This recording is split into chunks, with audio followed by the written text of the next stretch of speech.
I'm your host, Neenagh Simone. Welcome to Neenagh Talks. Today I'm joined by Rukayah from Kyacademy. How are you today? I'm good, thank you. Thank you for coming in. I know we've already started our conversation a little bit, but I just wanted for the guests who might not have come across your page or experienced what you do, just to introduce a little bit about yourself, what you do, and sort of how you got into it. Yeah, so I'm Rukayah, and Kyacademy is my business, and I basically focus on like women's spiritual health and energetic health, womb healing, Reiki, womb healing retreats, sister circle training, and basically just working with women and taking them on like a journey of just remembering who they are and forgetting who they've been told they are, and just remembering who they are, basically. Connecting with self, connecting inside and outside in the right places. Yeah. I love what you've been doing. And you've just reached, 30K? I can't believe that. I swear it's like 10K a couple of weeks ago. Honest to God, now, it is just snowballed. That's amazing. It's literally Congratulations. snowballed. But like, and I put this on my story the other day because I was like, it feels like it's happened overnight, but then really and truly, I've had this page and my business for maybe 6 years now, and I have grafted. Like when I talk about content, like consistency with content and being present online and like feeling like an absolute idiot, you know, when I had about 100 followers and I'm jumping on the camera like, yes, and like speak like as if I'm speaking to about 1,000 people and there was maybe like 10 followers. So it's been a graft, but it also feels like it's happened overnight. Yeah. If that makes sense. All that graft builds up and then you have that moment where it starts snowballing, like you said, and it all just catches on. That's when the algorithm picks it up, isn't it? Yeah. But you can do it for ages without the algorithm understanding this is something people want to see. Yeah. But then the algorithm can't stand in your way anymore. I know, and I think it is just a case of like, I was consistent. Good. And then that one video, 2 videos blew up, and it's just... Which 2 videos were there? The 2 videos. So one was talking about how a lot of the women that I work with store weight around the womb. And that's like a lot of the women I work with have experienced like sexual abuse, like womb trauma. And so it's like that, the trauma that's held in the womb space, they're using weight as a form of protection. So that was one video that blew up. And then another video blew up was just a really simple one. And I was like, really, of all the videos I've done? And that's the one that wants to like do the most. And it was just speaking about a mantra to say every day, and that'll help shift into a new timeline. And so, they were the 2 videos. The weight one I understood, but like the second one, I was like, that's just... Yeah. People love it, don't they, though? Like, you never know what's going to go viral in the end. So just keep going. I think that's anyone who's on a journey of being a content creator as well, because alongside your business side of it, I think creating content is where the educational side and partially entertainment as well, because the way you deliver it, it's quite entertaining. You're in your car and like it's like having this girly rant. I love it. Absolutely love it. So you deserve that, and I'm very glad to have you here so you can share a little bit more. You've done a podcast before, you said a couple. I had one myself in lockdown, and then I just didn't stick with the consistency of it. It can be difficult, can't it? I think if I didn't have this studio, I'd struggle. If I was setting up from home, because I bought all the kit to set up from home, but I was just overwhelmed with it. Whereas if I know booking in here, I'm coming in here and I'm getting it done. So very blessed to be in Do you do all the editing yourself? I do have an editor as well. I've learned to edit. I've got I don't know if you know Reform Radio. No. They do courses, so I've just done a video and sort of podcast. Amazing. They call it a vodcast editing course. Is that when it's video and sound? Yeah. Okay. So it's basically what I'm doing, and I've learned how to edit myself because it can get pricey, you know. Yeah. But I only knew how to edit on Instagram, so here we are anyway. Few months later, now I can do it on myself, but I still get edited a little bit. But yeah, so you said you have gone sort of more on a spiritual journey, and you're half Arabic, half English. So before you went into sort of your spiritual practices, would you say you had any religious, or was you just like, what was your stance before then? So we grew up in a Muslim household. My mum kind of followed with my dad's, and then they split up. So it was kind of at mum's house, we just did what we wanted. But then when we got to my dad's house, it was very religious, and he'd like try and get us to pray and that kind of stuff. And then I just completely rebelled against it when I got to about 15. And then there was a couple of girls in school that were born again Christians. So I was like, well, I'm a born again Christian now. Like I was just completely rebelled against like my dad's religion. And not because I don't believe in the teachings of the Muslim religion. Like I think the Muslim religion is beautiful. But I was just rebellious, and I was like, no one's telling me what God to believe in. Like, do you know, just young and you want to find out your own. Yeah. So I had a stint of being like a born again Christian, and then that didn't really last too long. And then I was like massively I discovered spirituality, and I was like, but then because I'd had the Muslim religion really like pushed on me, it had made me have this unhealthy way of viewing God. Right. So I was like, there's no such thing as God. And it was almost anger and like bitterness. My view of God was from like an angry, bitter way. And then during like the process of unlearning that, I've now got to a point where I'm able to say, actually, every religion is beautiful. And I really believe that every single religion has something so powerful for us in it. And my stance on it now is like, I take a little bit from everything. I do believe in God. I believe God is source, energy, universe. But there was a point in my younger years where the word God was like, there's no such thing. And it was just like a response of a hurt child being told who to believe in, basically. Yeah. But like, as I've gotten older, it's like, there's a God in everywhere, everything, like every single religion, how I feel personally, is true. There's truth in all of it. And I think it's beautiful when we can pick out our own truth from those religions. I think it's all about interpretation, isn't it? Yeah. I was the same with religion. I was always sent to Catholic schools, and I just thought, I think what made it difficult for me was how personified God was, because I saw it as a much higher being than a human, and because they made it feel human, like it's a male as well. Yeah. I was like, I'm rejecting that, because I didn't really see it as like a person. I saw it as a higher being kind of thing. Even now people say to me, are you spiritual? And I think since I was younger, I've always had this like awareness, not just of myself, but of my surroundings, and I've been able to pick up on the emotions of adults around me. I've had to do that, because there's been a lot of unhealed trauma in the generations before me. And I had to like detect and direct myself based on what I was feeling from the adults around me. So I've always been aware, but then I think spirituality is like tapping into that awareness in order to, I guess, heal what's going on inside you and balance yourself based on like what's going on outside of you. Yeah. So I think you said do you do Reiki as well? Yeah. Right. Yeah. I do How's Reiki. that sort of, because I did one Reiki session, I never really went back. Yeah. I don't know if I connected with the person that was doing it or what, but how does Reiki work, and how do you feel like it's benefited you and your clients? So Reiki was my first doorway in to what I'm doing now. So I went through a breakup, and off the back of this breakup, I started working with the lady who's taught me all of my levels of Reiki. So I'm a Reiki master now, so I can now teach Reiki.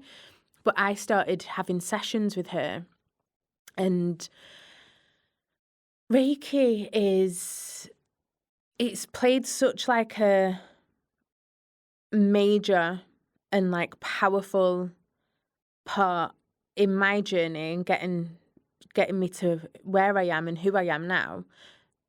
But now I don't feel as drawn or connected to it. So it's more like the womb healing and the womb energy that I connect with and work with now. But it's not to discredit how big of a role like Reiki played in you getting to this, what you feel really is the centric of everything that you're doing, which is actually centered in the womb. Yeah. Okay. Yeah. So that was the pathway. Yeah, literally right. Reiki. And Reiki is basically, it's universal life force energy. So it's source, it's God, it's a healing energy that the person that's doing the treatments of giving a Reiki treatment is literally just a vessel for the energy. So a person doing the treatment is just the vessel for the energy. So they can't manipulate the energy. They can't tell the energy to go to a certain place on a body. The energy has its own mind. It's source energy. So it goes and it clears whatever the energy picks up on. And I think it's sometimes all we need is one session, whether we're aware that we've benefited from it or not. The energy will do whatever it needs to do. And I think it can be, especially with Reiki sessions, you can think you're going like, a card reader or something. It's like, oh, I didn't really connect with that reading. But the energy will do whatever it needs to do. Yeah, I remember, I do remember I remember ringing my mum after. I took a while to ring her because I felt I felt like stuff was moving around me. I felt like and I that's was what it does. It clears old stuff. Right. It calls in new stuff, like the energetic heaviness or trauma or stagnation that you've been carrying from birth. One session of Reiki will come in and catapult that, and it's not like a magic tool, but it's going to happen overnight. No. And it takes about just 4 weeks for the energy to balance out after your Reiki session, because everything's so up. Yeah, it felt like I'd been moved in some way. I wasn't feeling, I'd been in a really sort of depressed space. So I was thinking, okay, they're trying to put me on medication. I'm not feeling that. Yeah. The counselling wasn't doing anything for me because I just felt like I'm talking at someone and they're like, and writing it down. And I'm just like, I need something deeper. I need more. Yeah. So I was really searching. I did hypnosis as well to help me with habits, and that was my form of CBT, I guess. And then I did the Reiki session, but I do remember feeling really, all I can say, it's like something was churning around me. I felt like something cycle, and it wasn't like I was devastated with everything that I felt like was coming out, but I had a realization that actually I am an accumulation of my DNA and also my experiences, and therefore I can't be hard on myself for being in this position, because anybody who'd been through what I've been through and also is of the DNA that I am is gonna be probably experiencing exactly the same. Yeah. So it just then empowered me to then go on a journey where I wasn't beating myself up about being depressed, because I feel like being depressed is annoying and inconvenient. I'm like, I just don't have time for this. I've got work to do, money to make, you know what I mean? So I'm thinking, I don't want to be depressed. I don't want to take pills, but I felt like I was struggling to get out of bed and go to work. So that Reiki session really it did make me feel differently and look differently. So my perspective changed, and then I became a little bit more independent on my journey. Ended up just moving jobs. I jumped my salary. I basically doubled my salary. Wow. Saw an advert in the newspaper. I was an estate agent at the time. And then I was looking through the paper at work, and I saw this advert for working at the Manchester Evening News in the papers. So I was like, oh, drive a CLK Mercedes, yes, please. So I went for the interview, and that was all around the same time. And then I got the job, doubled my salary, got loads of commission and loads of money. And then I ended up moving to Dubai to do real estate. And I was like, wow, that's mental. How long ago was this? That was in 2017. So I remember the journey where I was searching for something more in tune with what I felt that I was capable of, because I felt that there was this like betrodden woman syndrome happening in my family, and everyone was hard done by, and we're all victims. I've been a victim, you know, I've been sexually assaulted. I've had experiences that made me change the way that I presented with my sexuality, and I didn't want that to define my relationships and how I presented. So at first I went into this like hypersexual mode, and I'm taking my sexuality back, and I'm going to sleep with who I want, and which actually over time probably wasn't beneficial, but needed to be done to connect me with the power of my sexuality, and how I decide to use it will then have consequences, and make changes for how I feel as a woman. And I noticed that it wasn't feeding me what I wanted. So, you know, then, like I said, I had that pregnancy situation very young, and it gave me realizations that the way I was living out of trauma, because I was actually raped at 16 by my friend's brother, and it really just made me go a bit like crazy. He didn't get he didn't get prosecuted, and I thought I was rebelling and really just seeking like toxic relationships, but I overcame that, got a little bit older, then I started focusing on me more, and then like I said, I got to that Reiki situation, because by then I was done. I thought, I've come from this traumatic family. This has happened to me. My dad wasn't around. I'm doomed. I'm destined for depression and, you know, being like everyone else that's crying about life, and that's going to be me. I thought, and no, actually, I can't live like that. I don't want to live like that. And there's a light inside me that is not going to allow me to be that victim. Warrior energy, survivor energy, we're the only ones that can pull ourselves back out. And so long as you're able to have that word with yourself, refocus the energy's there. You can choose to put it into that destruction mode, or you can choose to put it into like pulling yourself out. It takes more to put it there, but it pays off gradually and long term. It's like a choice between self-sabotage and self-healing. Yes. Or self-empowerment. Right. Like, it's literally that choice. And I think it is technically harder to choose self-empowerment because self-sabotage is probably what we've watched our parents do and our grandparents, and it's that generational cycle. And I think what makes it even harder is like being the first, you know, like not having anybody to copy or watch. And just how you were saying, I saw like this pattern with the women in my family. It takes balls, it takes courage to say, actually, no, not me. I'm going to do this differently. There's a light inside of me, and like I could be like my mum if I want to be, not your mum, technically, just like the women. Yeah.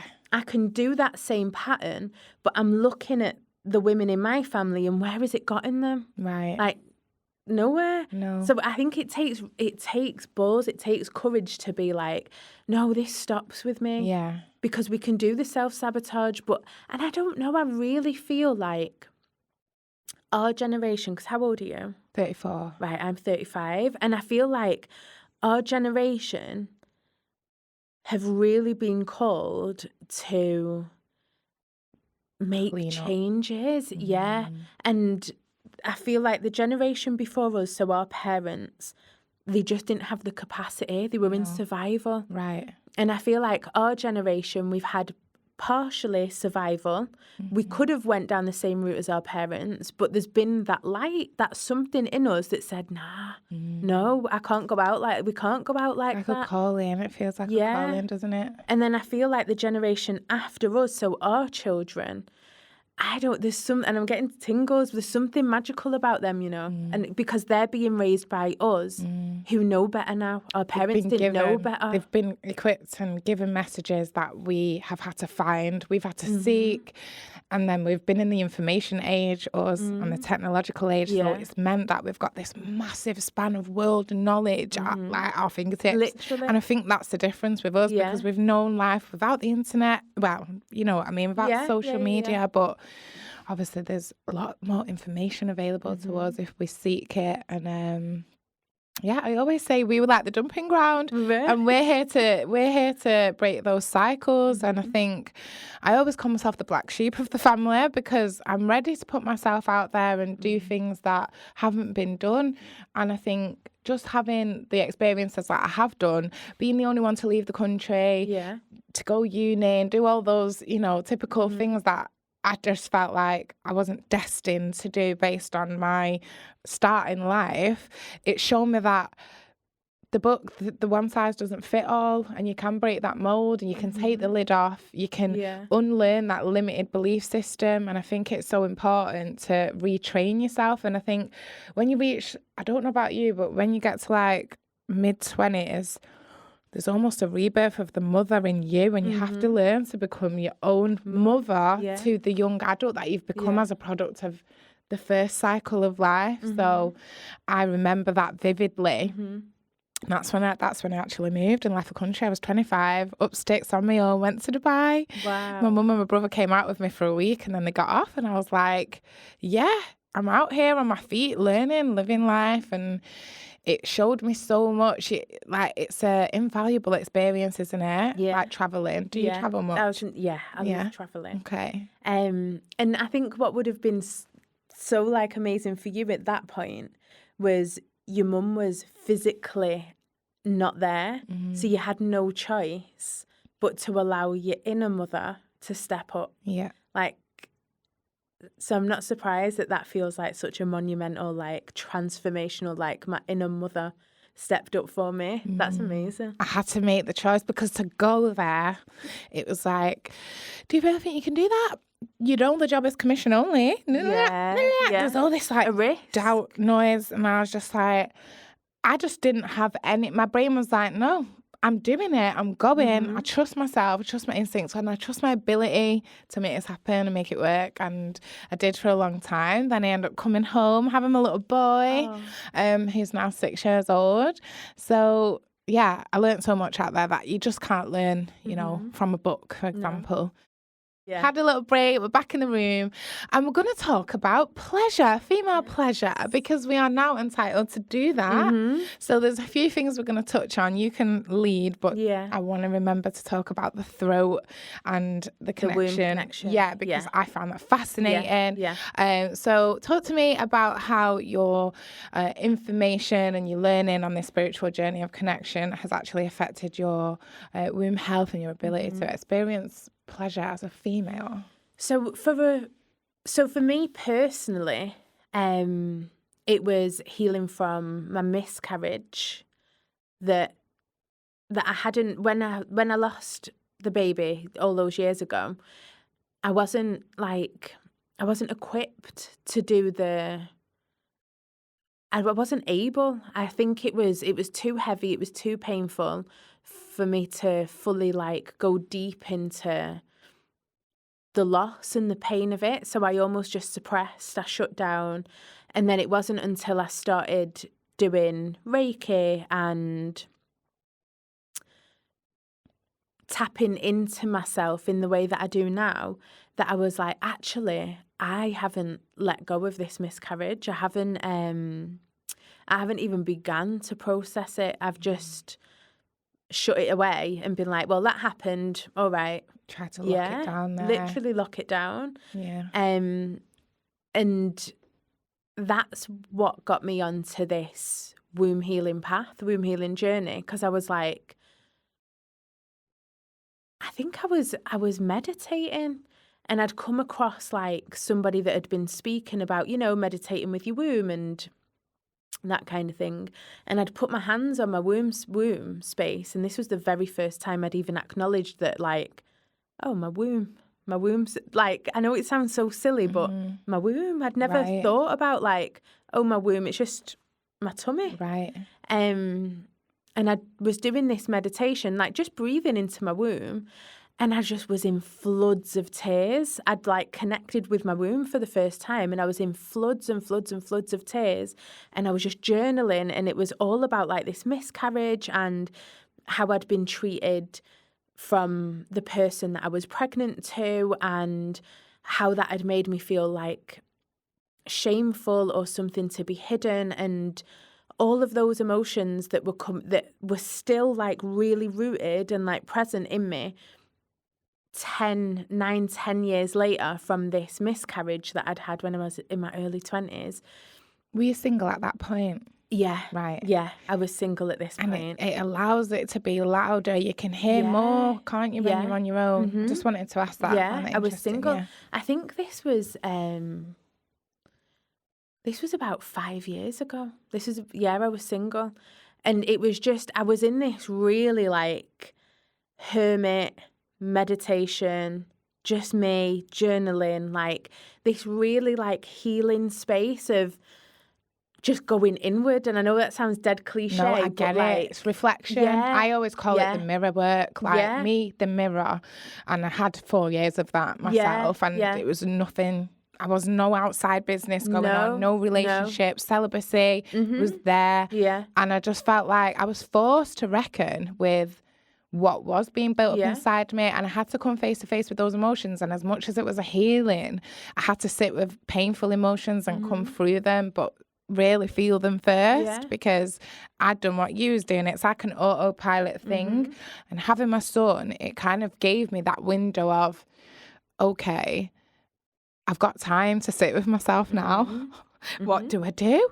And how am I manifesting? Was this while you were pregnant or after you'd had your son? It was after, because I split up with the father of my child when he was very young, because I don't know if it was based on contraception, my hormones or whatever, but I just felt like during my pregnancy, after my pregnancy, we really weren't connecting. And I felt, as much as I want to fight for this situation, I need to step back so I can breathe, so I can see, so I can give it a real chance. And I felt like stepping back and giving it a chance to like reconnect really showed me we're going to be healthier in separate households. My son is going to have a better life if we're not together, because I felt we weren't the right match. And either way, when a child comes through and your pregnancy actually delivers a child, I don't think that happens for no reason. So it's never I regret my child or I regret anything. It's just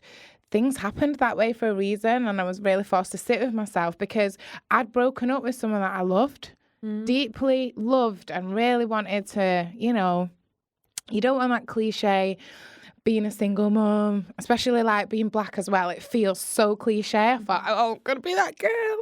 But I took the risk, and I can't lie, I'm so happy, so content. I've been single for like 6 years, but now I've got to the point where I feel like I'm stepping out with brand new energy, and I'm so comfortable in myself, and I can sense that because of the incoming. It's like, it's almost magnetic, isn't it? And people talk about you've got this magnetic energy in your aura. People started talking about my energy and my aura, whereas before it was, you got nice titties, got nice backside. Yeah. But now you're going to talk about my energy, yeah? All right. That's what I want to hear. Do you know, so just to go back to, you said that you split up with your child's father when your little boy was really young. Yeah. How were you able to step out of your emotions and tap into bigger picture logic? Because that's a really, like, especially the vulnerable place you're in when you've just had a baby and you're thinking about what's best for our son, what's best for me, I'm in love with this man. How are you able to make such a big life-changing decision at such a vulnerable place? I know. It gives me goosebumps. I can answer that directly, because I was getting physical responses. Like, I felt like my emotional system was giving me physical responses. So it would be a case of, when a certain energy would come near me, I'm starting to shake, and I'm not feeling well. I'm feeling shaken. I'm feeling anxious. And, you know, I could be asleep. I could be rested. I could be, you know, I've put my son down. We've had a beautiful breastfeeding session. Everything's done. We're good. Energy is calm, peaceful. But then another energy might come in, and all of a sudden, I can't sleep. I can't rest. It was like I got jumpy. Noises would make me jump. My emotional system was just shot. My nervous system was shot. And I couldn't, it was exhausting me. And I needed that energy for my child. I was breastfeeding. And actually, I thought if we had space, then we would reconnect. But at that point, I knew we couldn't communicate effectively. And I don't blame that person for that. I blame the people I don't blame the people even before. It's just we haven't had the best environment for being taught to facilitate healthy conversations, especially when they might be confrontational or debate-led, and we can't agree necessarily. So I said, you know, we need to go and see somebody because I want to make this work. I want to be with you. I want our life to be like a unit. And I think what made it really easy for me is when he turned around to me and said, you need therapy, not me. He made out like it was me that was damaged. And again, I don't blame him. I thank him for that because that showed me where he was at. I needed to see it. And he was using words to describe me that I didn't want to identify. I can't identify with those words. Yes, I have high expectations for life. I've been a go-getter. I've lived my life in a certain way. So for someone to be using words like materialistic or, you know, you want money man this or crazy that, there was a lot of loud language being used on me, and I just didn't identify with that. And I was trying really hard. I was really begging for a long time to try and distill that and really make him see that I love him and I'm not challenging him because I'm trying to get at him. I'm challenging him because I need him to be the man that I can continue to love so our family can stay together. And I was on my knees for the longest, but it just I wasn't getting anywhere. So I decided to take a step back. And at the time I thought, I'm going to take him back. I'm going to get back. But once he was gone, I felt so at peace. I felt still. My nervous system was, I've never rested like that. And being able to sleep. So yeah, it was just how I felt. I had to go with what made me feel at peace, and peace became a priority over clutching at this ideal of what womanhood, motherhood, relationships are supposed to look like. And I'm not going to lie, I felt quite isolated because I was part of a community of, you know, the wives and girlfriends, and people get married and they're having more children, they're on their second child, and we had this real nice community of couples around us. But like I said, my priority was peace and happiness, and I wasn't peaceful and I wasn't happy. And then I found that network of other women who were in relationships. I felt like I was some sort of diseased woman. I didn't feel that they wanted to be around me because I wasn't with him anymore, and they saw all this chaos and trauma. And I was quite open with my experiences online because I felt like I needed to voice what I was going through. I felt like the things that were coming at me, I'm not saying, oh, this person's doing this. It's actually, I'm experiencing this, and I'm a woman who's going through these things. And I was just expressing myself online, and that found me new connections, but alienated the old ones. And I just felt like it was something I had to do. And since then, I've just stepped into my truth, my authenticity, and been like, you know what is meant for me is going to be, if it's not what somebody wants to hear, so long as it's my authentic self, I'm never going to push away what is supposed to be around me. So it's just made me comfortable to be me, be myself. And I think that's why our breastfeeding journey lasted so long. He was 3. I had to take him on a holiday and say, the milk's going in the ocean now. Because it was it just turned 3. I took him on holiday and he was still happy on the boob, and I'd used it to create our calm. That was a real calming space for us.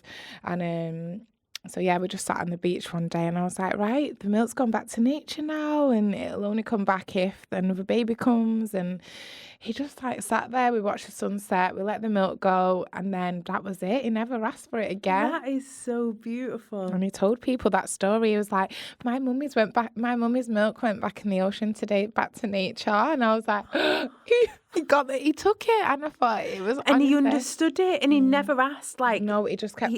If he felt like it was... There was times where I'd be feeling like I was feeding, but also my milk was going down. So I felt like it was a natural process. But where I'd get that little twinge, he'd just come and rest his head near me. And even if he was running around with the other kids that I'd met, he'd just come and give me a little 30-second breast cuddle, and then it'd be off.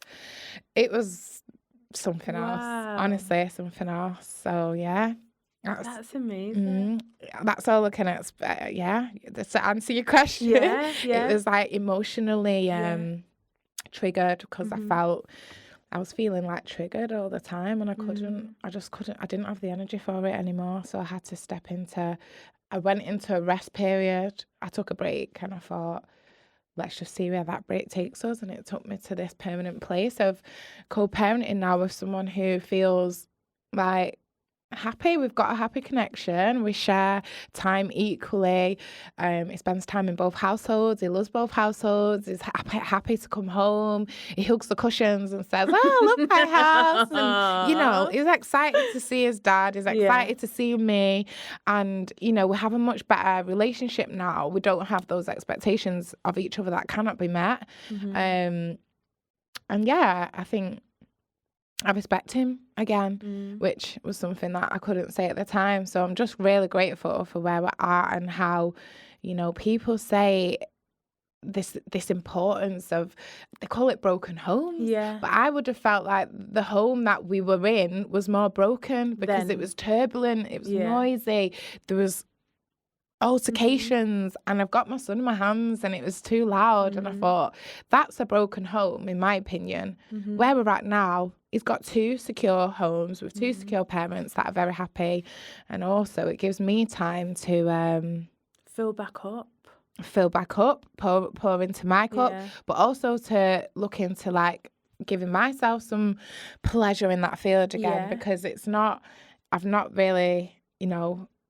really done anything like along those lines. So it's given me the time and the space to really feel like a woman again and allow myself to be, I guess, open to being loved and to feel, I think, like we was talking about before, I'm not sure if we've touched on it on the air, but in terms of experiencing pleasure, not just sexual pleasure, but allowing that soft feminine energy in, I think when you go into single motherhood, you have to harden up a little bit. You've got this period of, okay, I've got to man up because my bills are doubled.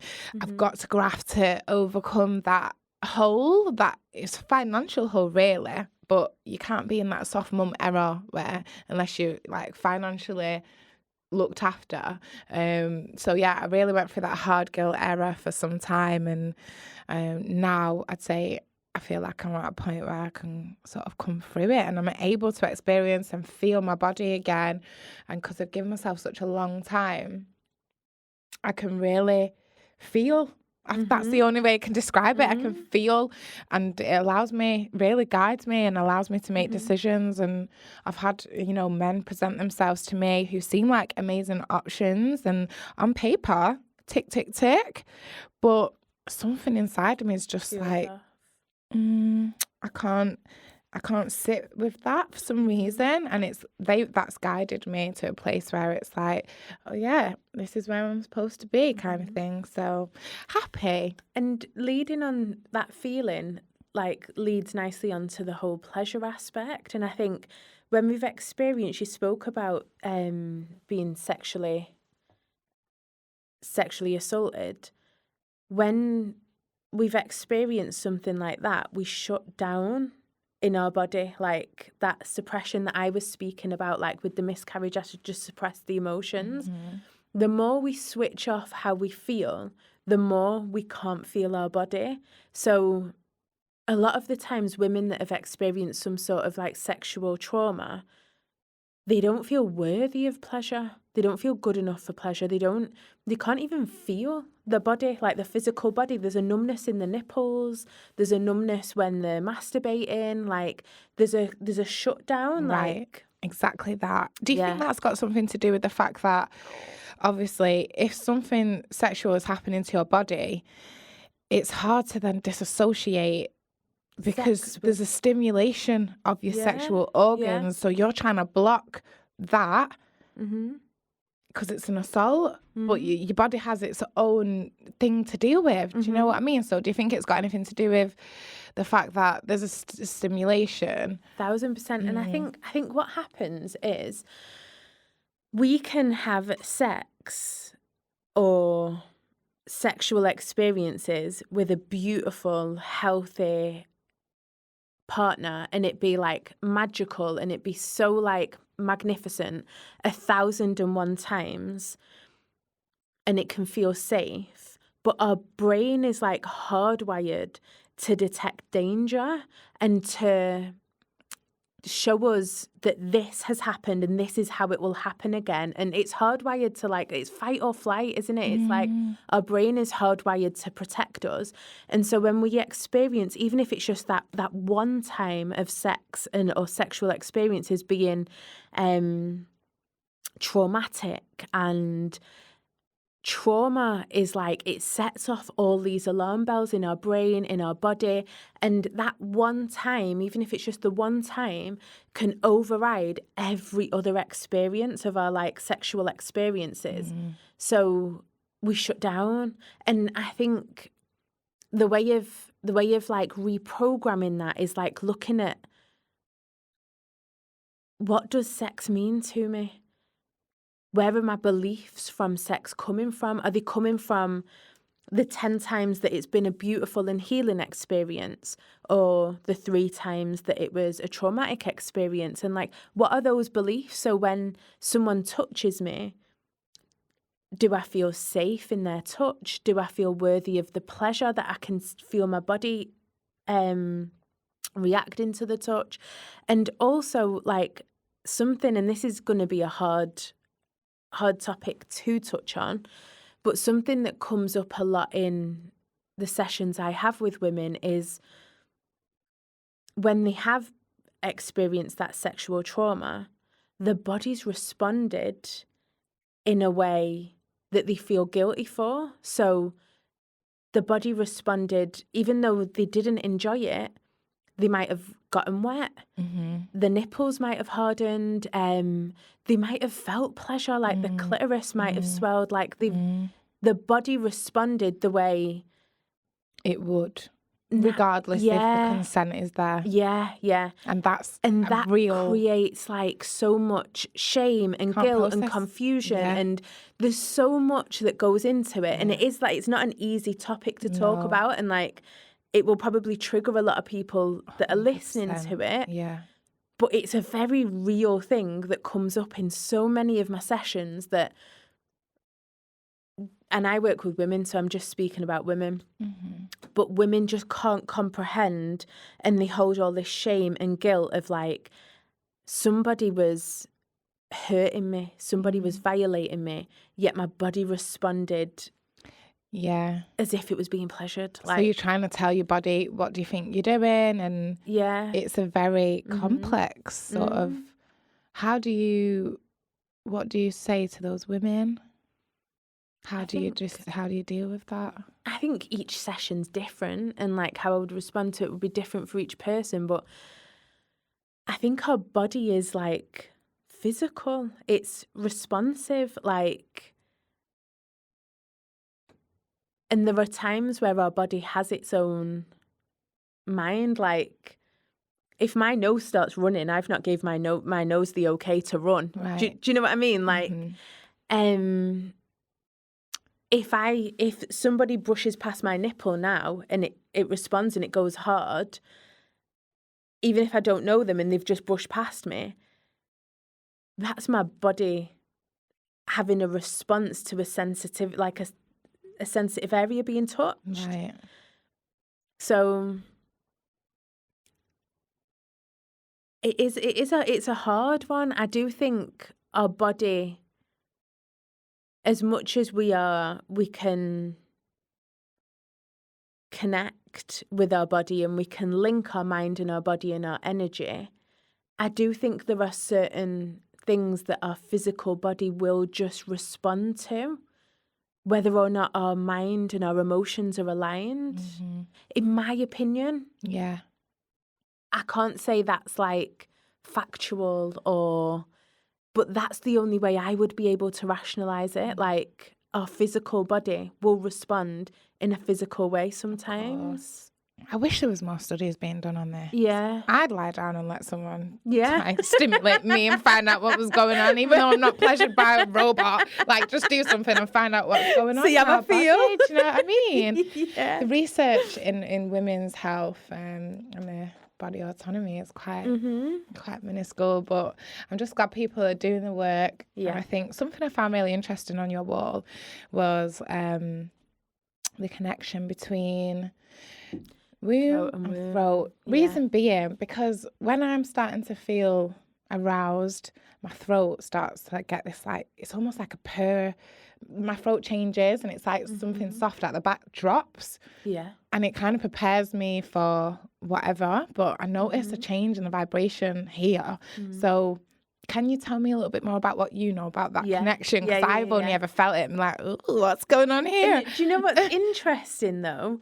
That you were able, because most people don't even make the connection. Okay. Like when they're getting aroused between the throat and the womb and the uterus. And so that the fact that you've been able to clock onto it, that, when I am aroused, actually I feel this drop in my throat. Yeah.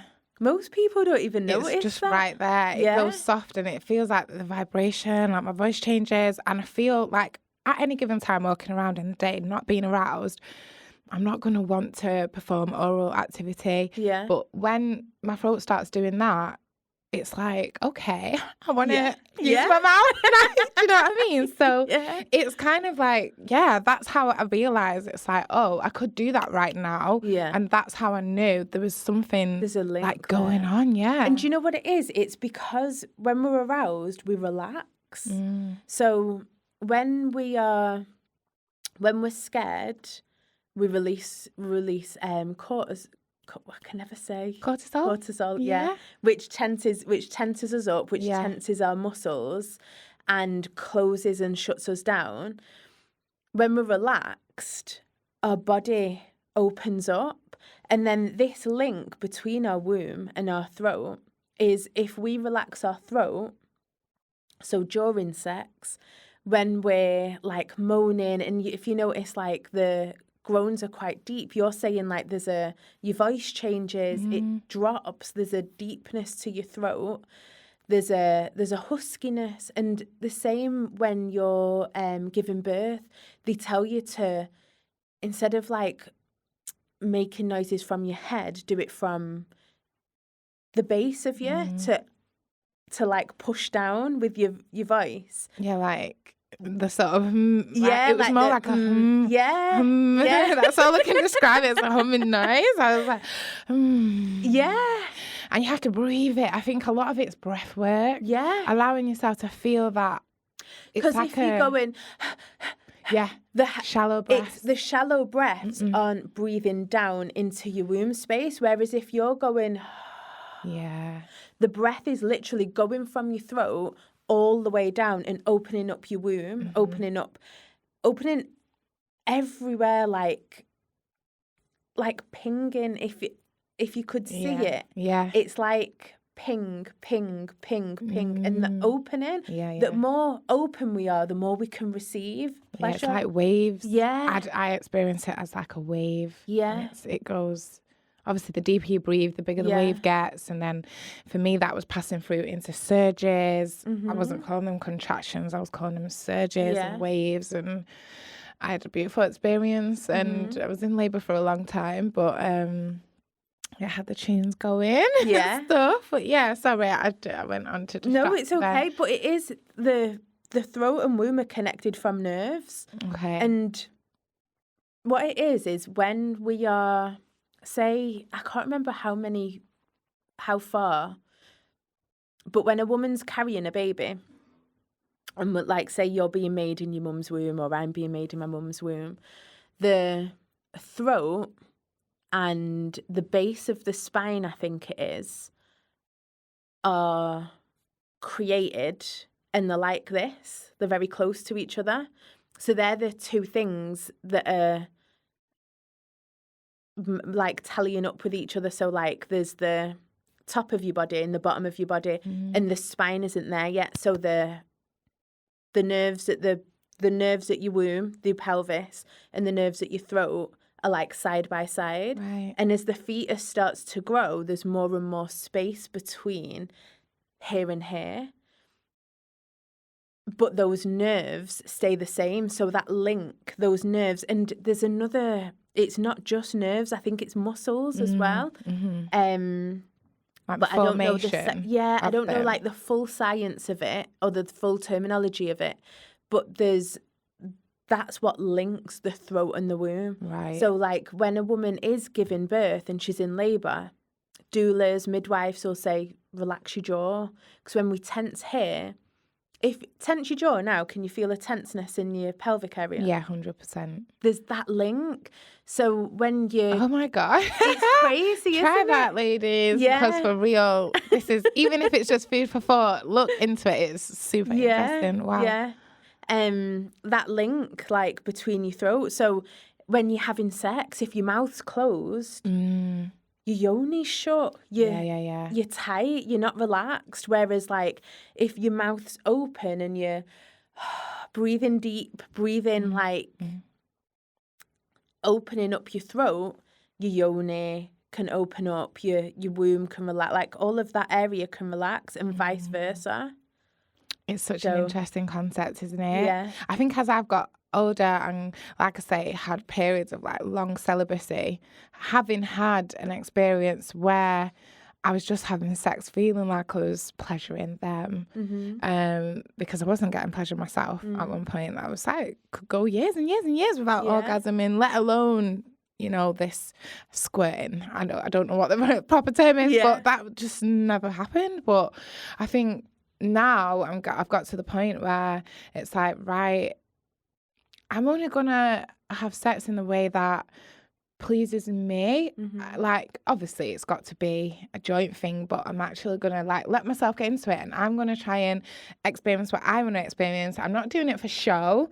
I'm not trying to sound to please. I'm gonna let whatever comes out my mouth come out of my mouth. And I've just been like learned to let go a little bit because you know, all this porn and people like racking up the back and moaning in a certain way, it's actually restrictive. I make whatever noise comes out my mouth. Sex is like... It's an exchange at the same time, and it's never going to look the raw, same. Like, it's wild, like, it's unhinged. It's not meant to be pretty. It's not meant to be, like, perfect and like put together. No, it's just really, really not. And I think I was reading something that was just saying that this is the issue that we're going to have with the next generation because of like OnlyFans, because of the expectancy of like what young boys have on young girls. And there's been like a study, I was reading that there was a study of like young men, I can't remember, what was it saying? It was speaking about something like the sexual experience of like the younger generation and how young boys are expecting girls to like make sure they have to, if they're not moaning when they're giving them head, or like if they're not performing, if they're not wearing sexy underwear, like just this really like performative way of porn. And because people are watching porn so much, when it comes to the raw realness of sex, they're not getting off on it. They're not coming. They're not like orgasming in the way that they used to. Right. Because they're looking at, they've grew up on porn and OnlyFans. So they're looking at this perfection way of doing it. And then they're getting with a real woman. And it's like, oh, that's not how this OnlyFans girl looks. And like, she's not just wanting to pleasure me. She's the OnlyFans is like, oh my God, you're so like all about the man. And then you get with like a real person and it's an equal exchange, and it's not all about like stroking a man's ego and performing for him and pleasuring him. And he's feeling dissatisfied with real sex than the performative sex that they've grew up on. Like, God save our sex, please. Because I'm just, you know what keeps going in my head? 50 Cent, I'm into having sex, I ain't into making love. What's the difference? Because I feel like that is such a toxic line. Yeah. Because for me, I just see him like banging a chick. I'm into having sex. Because to me, sex is passionate. Yeah. And if someone was watching the way that I would enjoy sex, the only sex that would give me pleasure, it's going to look like I'm making love. Yeah. So I feel like that's probably the vibe. It's like that people are just trying to smash when there's a barrier. And to me, sex is sacred. It's a sacred practice, sacred process. And porn is, that's a whole nother ball game, isn't it? I think porn for me is that banging. It's that smashing. It's. I mean, I don't watch it though, so I don't know. I can just like when I imagine it, I just like I can just hear someone screaming and just in a position that's very uncomfortable. Probably like if I get in certain positions, like it's not comfortable for me. I have to be comfortable. Give me a pillow, put it in the right place, prop me up, because if I ain't comfortable, I can't relax. And I don't know, like that whole like doggy style thing. I've got to be supported in a certain way because we're just in the air, like flying around, and then you're expected to be arching your back as well. I'm sorry, but have you got a bent willy? Like, does it really work? The math ain't mathing. Give me like a real doggy style where my back's bent, you know what I mean? Anyway. That's a whole nother story. But I feel like we've really covered most of the things I wanted to talk about. And thank you for sharing your version and speaking openly, because I think for women to express their autonomy, their desires and preferences, it's quite a new concept, isn't it? Yeah. So I just rate what you're doing. Keep smashing it. And I think the growth that you're experiencing is because more women are getting interested in sort of tapping into that part of themselves, and you're leading. I feel like you're a leader and a pioneer in that sort of, what would you call it? It's empowering. It's like femininity and embodying like the fact that we are women and we have all this. And I think even cycles, I know we've not touched on cycles, but that's a really interesting cycles of women. It's like I didn't realize how my cycle affected me until I've had that space, until I've not been in a relationship where I have to be available, ready for sex, and just forget it. You ready? And when we're having sex with people, it can throw our cycle off anyway. And like, it's harder to tap in if we haven't already tapped in, and then we've called in like a healthy relationship and we're able to like navigate it that way. But it's harder to tap into how am I feeling? What am I feeling? Where's it coming from? What's my body saying? What are my emotions saying? Because we're having sex, and a lot of the times if we're in a relationship, it's unprotected sex and it's emotional sex. So we're receiving, as women, we receive like the same way our womb is like our emotional junk drawer. A man's sperm is theirs. So like their emotions, when they're coming inside of us, they're dumping whatever's going on inside of them, if it's good. And I say dumping, it doesn't... Yeah, depositing, because that didn't sound very nice. But like they're depositing their emotions in us. And depending on where that man is, depends on how we're left feeling after sex. So it's hard. It can be difficult to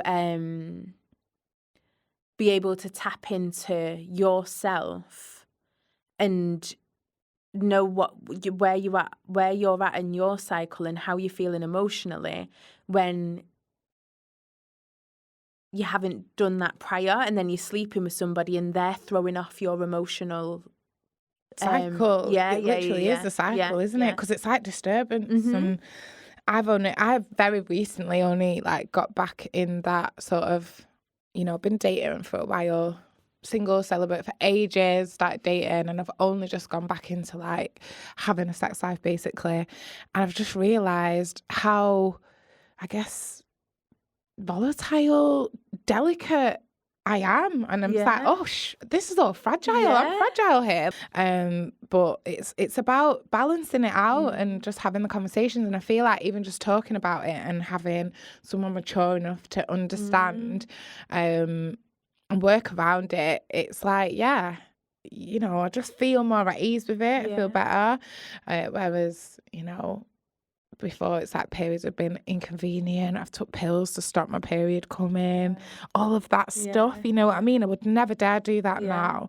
But we don't know. We don't know. And it probably because of a weekend away or something like holidays. When we were kids, no one told us. It was just like, oh my God, I'm coming on my period. What an inconvenience. I'm going to be on holiday. I'm going to get in the sea with a tampon hanging out, or like, nobody told us, or even like, the morning after pill, what that can do to our body. No. Like, but nobody was really educating us. Just give it from like young. Yeah. And I think they won't tell you about the consequences, even like little things, cheating, the common things that happen for a woman, the BVs and the thrushes, and it's pills and antibiotics, which make you highly likely to have depression. They don't tell you that. They just give it you. I remember one time I was having this recurrent thing, thrush BV, because the antibiotics kept giving me thrush, and it was a cycle. And they put me on like a 6 to 12 month course of antibiotics every month. Wow. And at one point I said, you know what? No, this is killing me. I feel like I'm dying. And I was really young at that time. I think I must have been about 19. And they told me that I was experiencing difficulties because I was black, or black and Asian women are more likely to experience this. So I thought, well, I'm not going to just take that information. Why is that? I looked into it and I found out that it's because we are more deficient in vitamin D3. Okay. So I started getting my own supplements and doing my own D3, and then I found something called acidophilus, lactobacillus. It's good bacteria, so it was balancing everything out. And it was an expensive cleanse, but it got me out of that clinic. I'm sat there in the antibiotics. I'm sat there in the clinic waiting with people who are probably checking for STIs and all that, and I'm just checking for BV and thrush all the time. And I knew I'm there, and I thought, I live my life in this clinic, I can't cope. So I took a handle on it, and I realised it's not just because I'm black, it's because of D3 and vitamins, and there's ways of tapping in, but it costs money. So I think if you're ready to invest a little bit in your health, then it pays off, doesn't it? Because those clinical things, like, they're invested in our illness, really. Of course they are. If we're all in good health, then they're out of business. Yeah. So that's the way I saw it, and I thought, right. And then when I was going back, like, later on to see, I think I went for a smear or something, but I remember speaking to the nurses about yoni steaming, which is another thing that I'd put into the practice of the vitamin D3, the good bacteria to balance my flora. And then there was yoni steaming, which I found out off Real Housewives of Atlanta. Yeah. But then I went and looked into it a little bit more, realised they didn't do it in the UK, but I found myself a chair. I got the whole cut out, I got all the herbs, and I started making my potion. Which is now, I sell it via Mama Moss, but for me, it really helped things to regulate. And that's also how I feel like I started to feel my vagina again. I could feel, because obviously there's the sensation, there's the stimulation. When guys get their erection, it's the blood pumping, but we don't really have that same pump, do we? But I find that the yoni steaming really stimulates everything. And it improves. If you haven't heard about yoni steaming, it's a blend of herbs, and you put the herbs under a chair.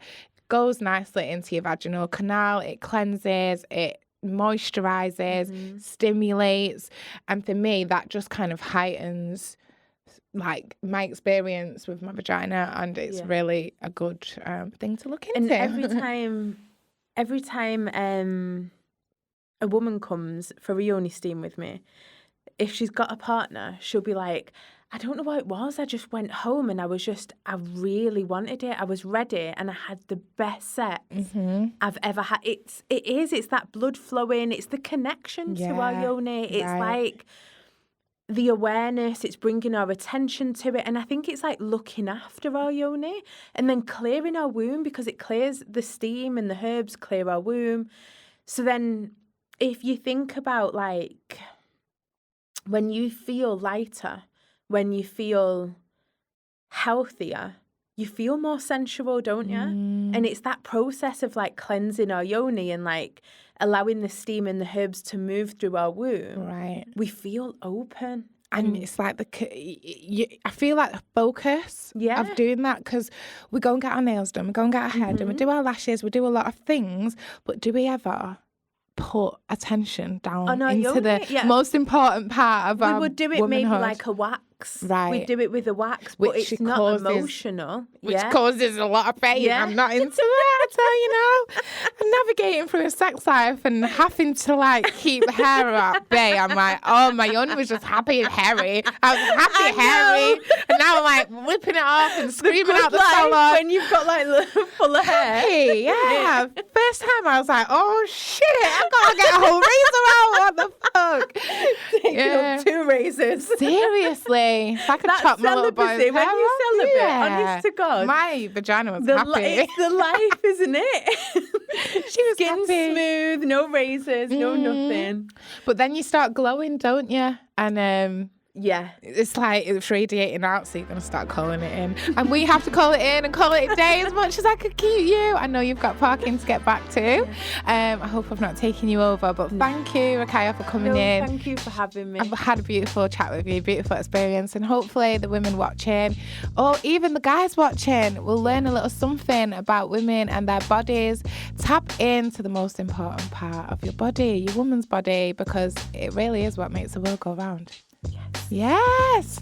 Pussy power. We love you. And good night. I'm Neenagh Simone, your host. You can find me at Neenagh Talks on Instagram. And Rukayah, if you'd just like to give your handle in case people want to find you. So Kyacademy, Kyacademy. There we go. Kyacademy on Instagram. Perfect. Look out for the next episode. Thank you for listening. Bye for now.